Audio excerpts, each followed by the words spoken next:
Good morning and welcome to Friday Thoughts, Living Faithfully Together. Each week we try to bring you something that is, I trust, nurturing, encouraging, helpful as we think about finding our way through this pandemic and all the life changes that happen because of it. And so I thought of a couple things I wanted to share with you today. First and foremost, thank you for your faithfulness. Thank you for your faithfulness in finding a way to be part of our worship, whether it's outdoors, in person, or whether it's through your watching these kinds of recordings. You have been faithful and diligent in wanting to connect with God and with one another. And that's really a huge thing. Somebody asked, well, why is it our numbers for Sunday morning in-person worship outdoors is somewhere in 65 to 80, maybe 85. How come so few people? Well, there's other pieces I want you to understand. We have typically on most Sundays between 65 and maybe 85 people who show, but that's only one part of the total numbers that worship here at Trinity. For instance, on August 9th, looking back at the numbers, we had 80 people in worship that Sunday, actually in person. We had 127 people who got online to view that worship live stream on YouTube. That 127, 80 of those that logged in stayed for most of that service and watched it in its entirety. And so that's 80 logins, of which some of those were a family of 2 or a family of 4. And so we have 80 plus people in that. In addition, every week we pre-record the service that goes out on Facebook, and that particular week we had 108 views, of which 67 of those stayed for the vast majority of the service as well. So if we add those numbers together, for worship that week we had 80 in person, we had 80 long-term views on YouTube, we had 67 long-term views on Facebook, and of that group, the 80 and 67, we could count a significant number of 2, 3, and maybe 4 people watching. So our actual numbers for that Sunday were probably in the 260 to 300 plus who were actually part of worship here at Trinity. So that gives you a different understanding of the numbers of the faithful people who have connected and long to stay connected through worship here at Trinity in the midst of all that is going on. For our Friday Thoughts that happen on week in and week out, we have 109 that logged in for YouTube and another 77 that logged in through our Facebook account. And so that gives you a different notion of that, 150 plus that are following Friday Thoughts each week. And in the same way, our Wednesday worship numbers are up.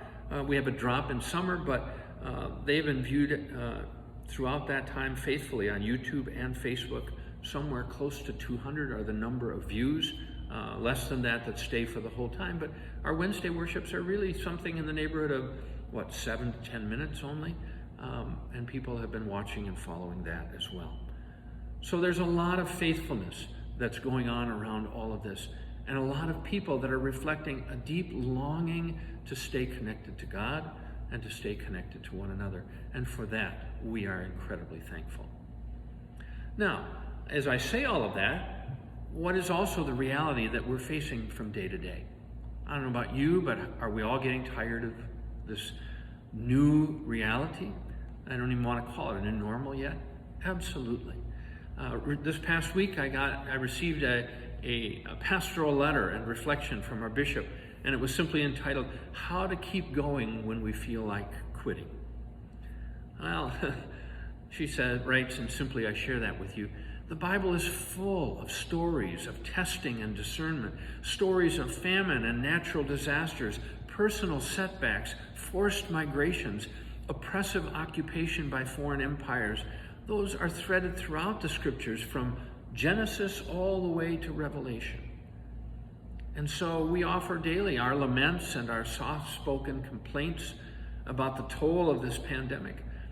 But our faith tradition teaches us to see this as, part of the norm. the common fare for being people of faith. You know, this summer, one of the Old Testament stories, the thread that we've carried on, haven't done a lot with, we haven't focused on it, but it has been the story of Elijah and his struggle with despair that's found in 1 Kings chapter 19. If you remember the story, it's about Elijah the prophet, the last lone prophet of Israel, battling King Ahab and Queen Jezebel and the prophets of Baal. And Elijah challenges the prophets of Baal to a battle.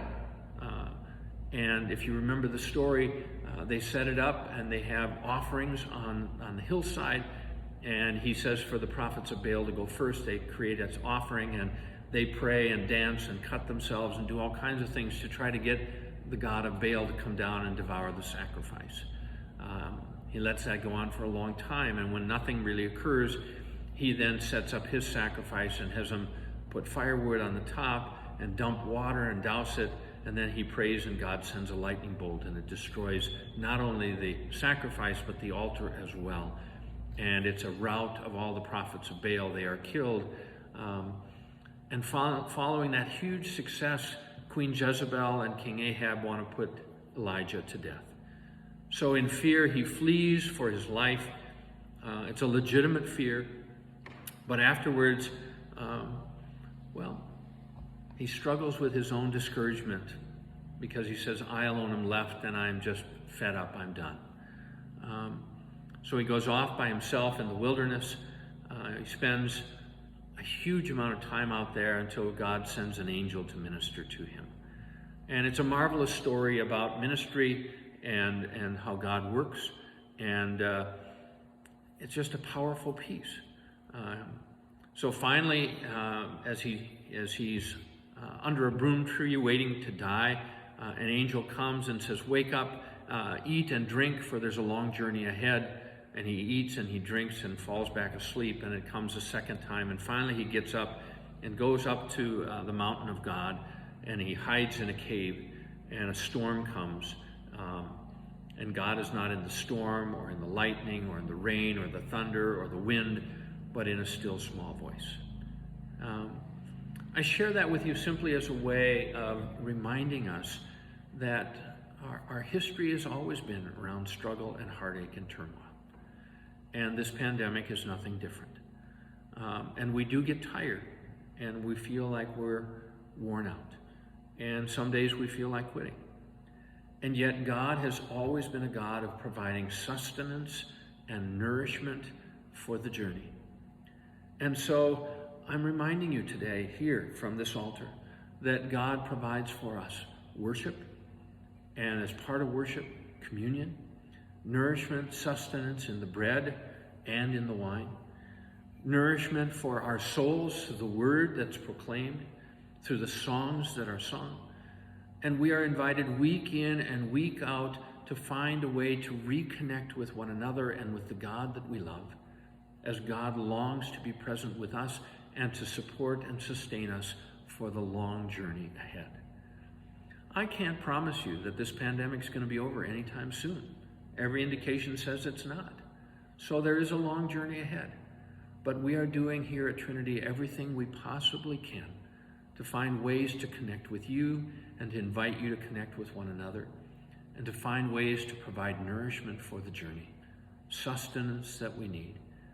And I thank you for your faithful support, and we ask for your constant feedback so that we can keep giving you the things that are nurturing for your soul.